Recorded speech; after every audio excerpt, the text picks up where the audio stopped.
Hi, it's Andrea from Prairie Sky Paper Crafts. I'm an independent Stampin' Up! Demonstrator in Manitoba, Canada, and today I am going to show you a couple of things that you can do with the rectangle postage stamp punch. This is a recent acquisition for me, and I am obsessed. I love the rectangle shape that it gives you, but I was playing a few days ago and just trying to figure out what else I could do with it. So I've created tags with it just to have that little sort of ticket end to it. And I've also used the punch to create different sizes. So I'm going to show you first how I did the label. I'm just going to move this off to the side. And for this, I absolutely love my Take Your Pick tool. Because it helps position your piece of paper in the punch so that you can manipulate it a little bit better. So for this one, there's two ways that you can do it. If you want just a short punch, all I'm going to do is line it up, and I'm actually going to switch to the pointy end so I can actually show you a little bit better and point it out. So there's little notches and grooves. So you're going to line up where the part that pokes out is, just to make sure that it's absolutely level and even. And then you can just go ahead, line it up, and I give it just sort of a half push so that it doesn't go all the way, and then just pop it out. So you can create this any width or height that you want it to be.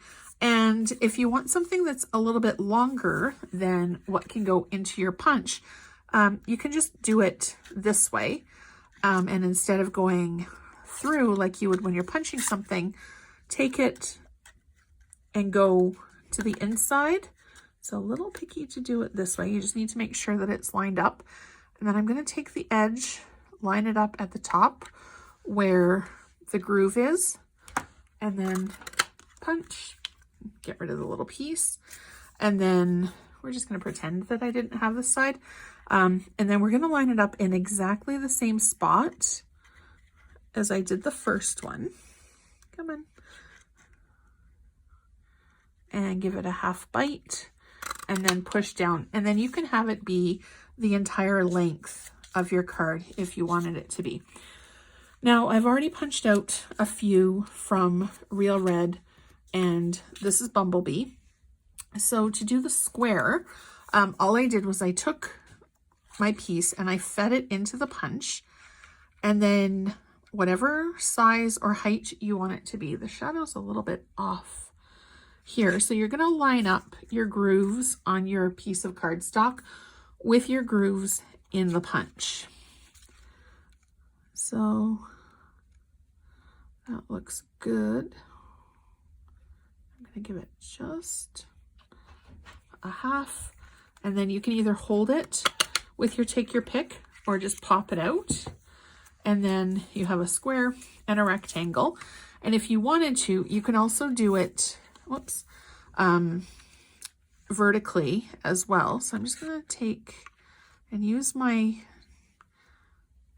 tool and my fingers to help position it.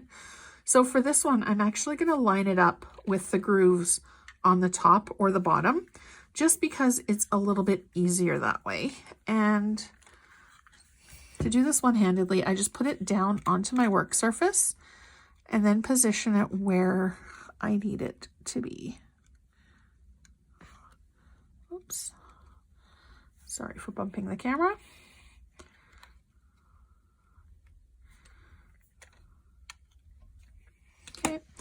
I'm going to give it a half, whoops.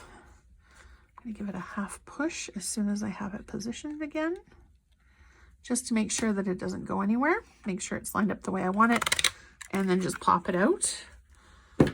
And then we've got the two rectangles. And if you get these little notches where you did the trim, all you need to do is just grab a pair of scissors and just do a quick little cleanup. And it's quickly and easily done. And then one of the things that I like to do with stuff like this is grab a card base. This is just for an example. and then make sort of like a quilted look. Grab this one. I would probably do it on a smaller base and then use a coordinating color as a mat underneath.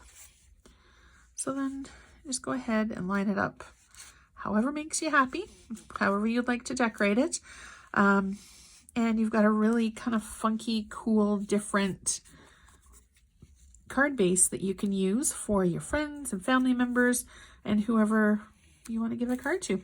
I hope you found this video helpful. The new Stampin' Up! Catalog will be coming out soon.